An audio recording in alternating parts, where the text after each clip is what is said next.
Para mi nieto, a ver si así me pones atención, escuincle mocoso.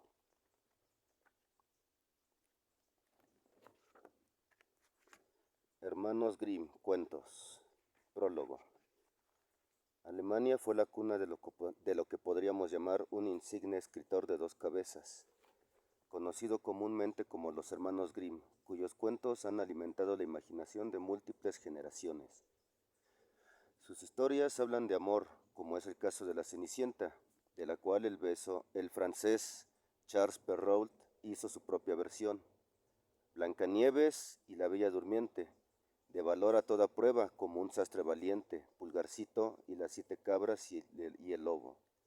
O de seres terribles y poderosos que ponen a temblar hasta los lectores que ya no son niños, como en Los 3 cabellos de oro del demonio y La muerte madrina, además de otros temas de gran interés general.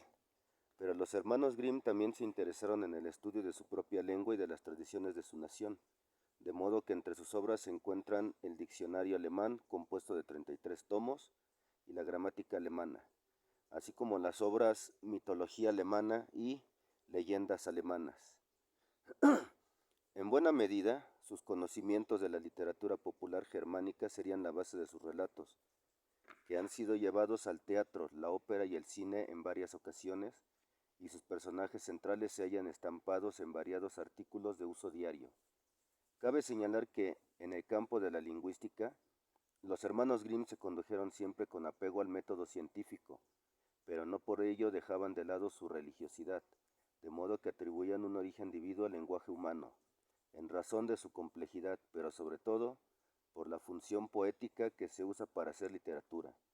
A los hermanos Grimm les maravillaba dar forma a sus obras por medio de palabras que podían tener muchos y amplios significados.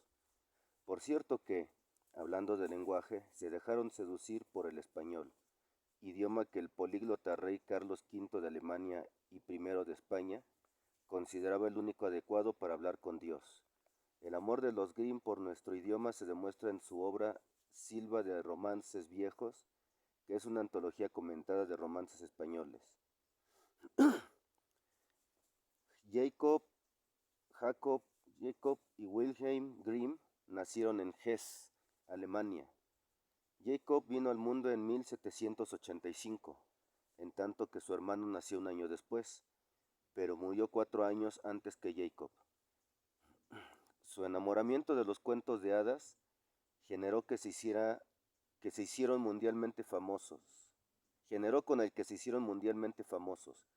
Se dio en 1803, cuando Jacob contaba con apenas 18 años y Wilhelm con solo 17. En aquel año conocieron a 2 escritores románticos alemanes que, haciendo honor a la corriente a la que pertenecían, tenían un vivo interés por los cuentos tradicionales de Alemania. Esto sucedió en la Universidad de Marburgo, donde Jacob y Wilhelm habrían de cursar la carrera de leyes. Ambos desarrollaron carreras que finalmente los llevaron a trabajar juntos en el campo de las letras. En 1805, Jacob empezó a laborar como bibliotecario, en tanto que Wilhelm desarrolló funciones de secretario en la misma biblioteca, y empezaron por recopilar historias extraordinarias tanto de los libros como de personas muy conocedoras del folclore nacional. Para 1812 tenían listo el primer volumen de su obra, Cuentos para la infancia y el hogar.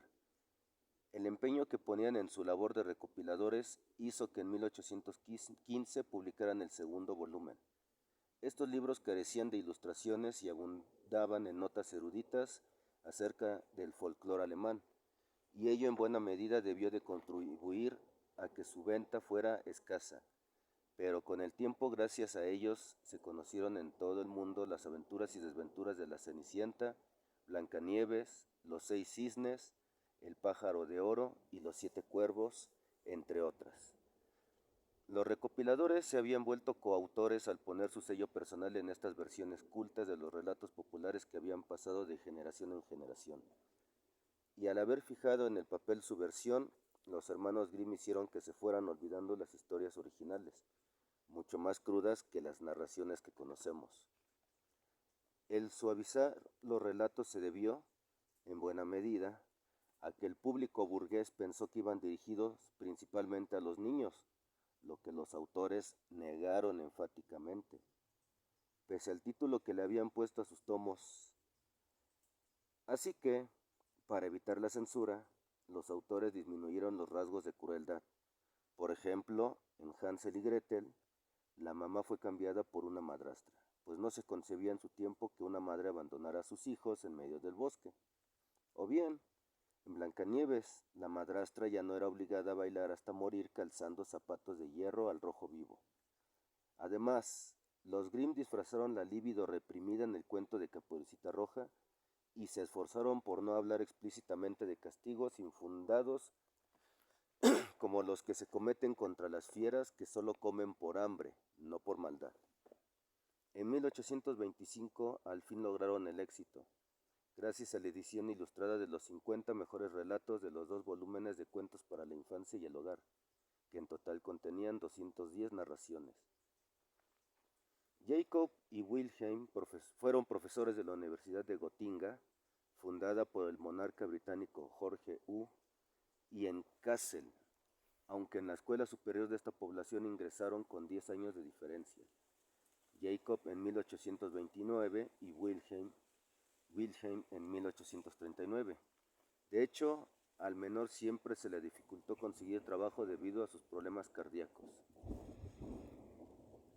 De Gotinga los despidieron en 1837 por protestar contra el rey Ernesto Augusto I de Hannover, pero en 1838 comenzaron a trabajar en la Universidad Humboldt de Berlín, invitados por el rey Federico Guillermo IV de Prusia.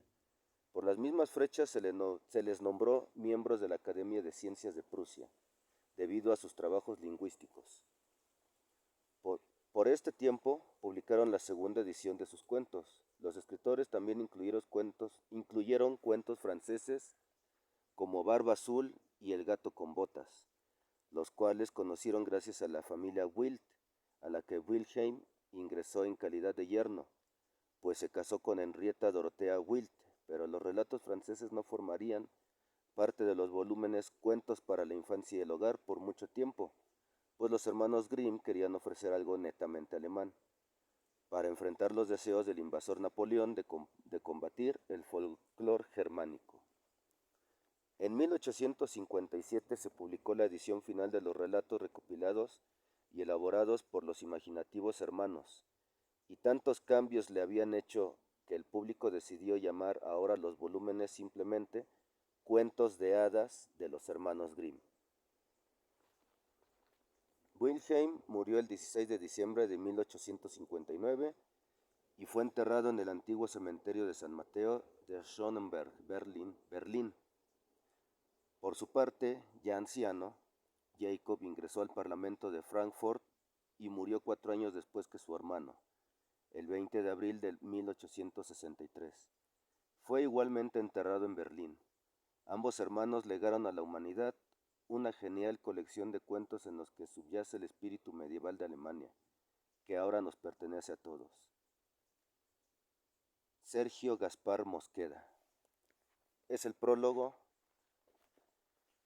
Como ves, Escuincle nos está explicando en el inicio, en el prólogo, la vida de los escritores para ponernos en antecedente de dónde sacaron los cuentos, que no eran realmente inventados únicamente por ellos, sino que son basados en muchos cuentos que se fueron pasando de boca en boca en la cultura alemana. También tienes que notar que es muy interesante ver que al ser otros tiempos, las historias eran más crudas, eran más ilustrativas para, pues de alguna manera, explicarle a los niños por qué, y en parte a los adultos también, no lo dudes, por qué tenían que cuidarse de andar en el bosque de noche, de los lobos, de diferentes situaciones, ¿no? De la maldad del ser humano, lo que podías encontrar, lo que la gente veía, como ahora llegas a ver en videos de fantasmas en las carreteras, fantasmas en las escuelas, fantasmas aquí y allá. Bueno, esa era la forma en la que todo ese folclore se fue recopilando. No había, no podía haber internet. El internet es demasiado viejo, tiene poco más de 20 años de existir. Bueno, creo que más, pero públicamente el boom empezó en los 90s. En este caso, al no tener una forma de recopilar todo esto, estas dos personas pues lo hicieron, juntaron muchos cuentos de su folclore y los popularizaron, incluso los suavizaron, como puedes darte cuenta. Eran más un retrato de la vida real que lo que ahora se considera un cuento de hadas. Bueno, he empezado a leerte este libro, poco a poco te lo voy a ir leyendo. Después de que veas este video me comentas qué piensas y espero de esta manera quitarte de encima tanta youtuber que no te está ayudando en nada, a conseguir nada bueno, más allá de un buen rato de esparcimiento y mucho tiempo de ocio.